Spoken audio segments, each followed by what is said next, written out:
The first thing I remember that morning was how tight my chest felt. The kind of tightness that wasn't just nerves, but the weight of everything that had come before. A year's worth of struggle, failure, sleepless nights, and quiet desperation all packed into namatai as I stood in front of the mirror. The mirror didn't lie. The man staring back at me didn't look like the confident senior analyst I used to be. He looked older, more worn. There were faint shadows under my eyes, my jawline a little sharper from the weight I'd lost. But still, there was something new in my reflection that morning. Something harder. Today was my interview, my shot at a comeback, a chance to claw my way back into the world I had once thrived in. I took a deep breath, adjusted the not one last time, and turned toward Catherine. She was across the room, standing by the window, the early sunlight outlining her silhouette as she fastened her earrings. She looked every bit the part of a polished junior executive, sharp, elegant, a picture of ambition. I hesitated. Then, with as much calm as I could muster, I asked, "Wish me luck?" It was such a small thing to ask for. A simple good luck. A sign that the person I had leaned on through the hardest year of my life was still in my corner. Instead, she snorted. Not a laugh. Not even words at first. Just a sound filled with disdain. Then, without looking at me, she said, "Luck won't fix you. They'll see right through you, just like everyone else does." The words sliced through me. For a second, I didn't even breathe. Her tone wasn't playful. It wasn't teasing. It was cruel, cold, as if she'd been waiting for the moment to say it out loud. I stared at her reflection in the glass. She didn't flinch. She didn't even acknowledge the silence her words created. She just adjusted her earring, smirked faintly, and moved on. And something inside me shifted. I didn't argue. I didn't defend myself. I just nodded slowly. "You might be right," I said. My voice was calm, flat. Her smirk deepened, like she thought she'd won some invisible argument, like she had finally confirmed the suspicion she always carried, that I was beneath her, but she had no idea. In that moment, she didn't break me. She forged me. It hadn't always been this way. When Catherine and I first got together, things were good. Better than good. Actually, I was at the top of my game, a senior analyst at a major investment firm. The paychecks were generous. The bonuses were better, and my future looked bright. I bought the apartment we lived in back then, paid the mortgage myself, took us on vacations to places she'd only dreamed of. I was proud to be the man who could provide, who could share my success with someone I loved. But then the restructuring happened. One day, I was part of a high-performing division. The next day, that division didn't exist. My boss called me in, gave me the usual corporate script. "It's not you, it's business. We value your work, severance package." And then I was out, just like that. At first, Catherine was supportive. Or at least, she pretended to be.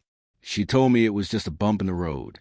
She reminded me that I had savings, that the apartment was ours, that we'd get through it together. I believed her.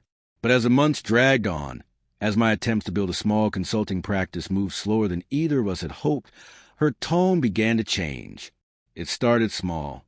Little sighs when she saw me hunched over my laptop at 2 a.m.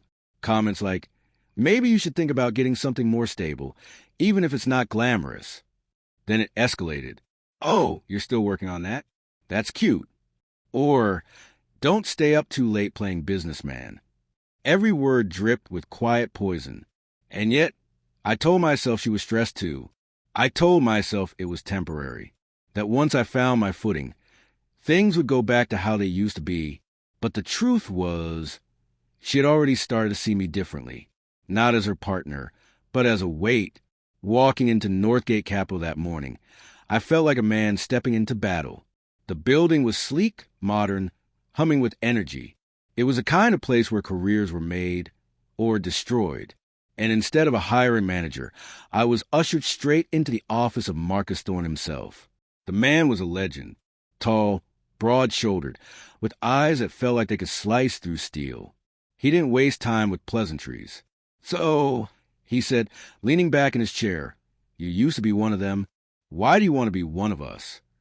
The old me would have played the game. talked about growth opportunities, synergy, all the corporate jargon. But Catherine's words echoed in my head. They'll see right through you. And I decided, fine. Let them see everything. So I told him the truth. I told him about being laid off, about the failures, the sleepless nights, the grind of trying to build something from scratch. I told him about the mistakes I made and how each one had taught me more than any success ever could. Then I laid it out, the work I've been doing for months, my research, my plan, my full-scale strategy to outmaneuver Sterling Thorne, the very company Catherine idolized. For an hour, I spoke, confident, precise, relentless. When I finished, the room was silent. Marcus just stared at me, a slow smile spreading across his face. They didn't see what they had, did they? He said finally. Then he leaned forward. The director role is yours if you want it, but I think you're capable of more, much more. And then he offered me the job of a lifetime, vice president of special projects. A role built for me, a role aimed directly at destroying Catherine's world. For the next 2 weeks, I lived a double life. By day, I worked with Marcus's inner circle, preparing a strike against Sterling Thorne's most profitable division. I was in the war room, shaping strategy, becoming a key player in one of the most ruthless firms in the business. By night, I came home to Catherine and played the defeated man. I let her believe the interview was a failure, that her words had been right. She pitied me. She condescended to me. She whispered about how cute my little consulting business was. And every time she looked at me with that smug superiority, I smiled inside, because she had no idea what was coming. The night of the Sterling Thorne Gala was Catherine's night. At least that's what she thought.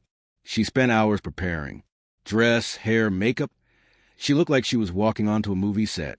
She twirled in front of the mirror, beaming. "This is going to be my night," she whispered to herself, not even noticing I was listening. And then, before she left, she looked at me sitting on the couch. "Don't wait up. This is for the real players. Babe, you just feel out of place." I smiled calm. Of course. Go make connections. What she didn't know was that I was already making the biggest connection of all. At the gala, the stage was set. Alistair Croft gave his speech, announced a promotion, not to Catherine, but to a man she despised. I can only imagine the fury boiling in her veins. And then Marcus Thorne walked out, the rival, the disruptor, the man her firm feared most. He spoke with fire, ripping apart the old ways, calling for innovation, and then he dropped the bomb. To lead that charge, I brought on a man with the sharpest strategic mind I've ever met. Someone this industry casts aside. Please welcome David Miller. And I stepped onto the stage. The lights hit me. The crowd erupted. And Catherine, 30 feet away, turned pale as a ghost. Her jaw dropped, her eyes wide with disbelief.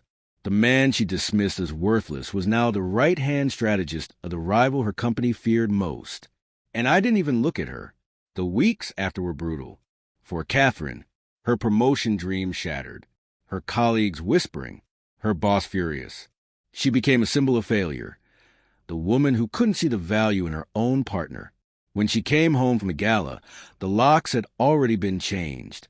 On the door was a 30-day eviction notice, an invoice for her unpaid share of expenses. She tried to fight it, but the paperwork was airtight. Eventually, she was fired. Her career derailed.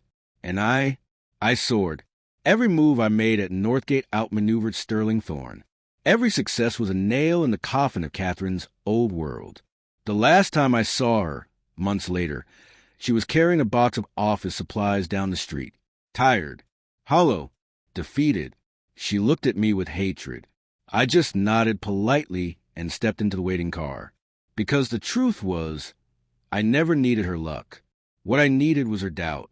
And her doubt became the fire that rebuilt my entire life. And that's how it all unfolded. A simple request for support turned into a lesson about resilience, doubt, and the power of proving yourself when no one else believed in you. Life often places us in situations where people underestimate us, laugh at us, or even dismiss us entirely. But in the end, It's not their words that define us, it's how we rise above them. If this story connected with you, take a second to reflect. Have you ever been in a moment where someone doubted you? Did it push you to work harder? Or did it hurt more than you could say? Share your experiences in the comments below. I'd love to hear your thoughts. And you never know, your words might inspire someone else who's going through the same struggle.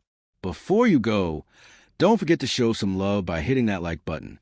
It's a small action, but it really helps this channel grow and lets me bring you more incredible Reddit stories every week. And if you haven't already, tap that subscribe button and turn on the notification bell.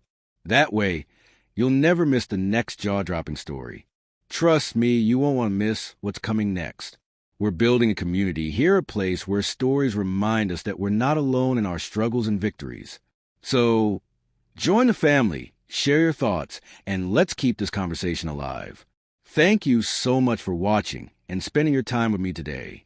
Stay strong, stay inspired, and I'll see you in the next story.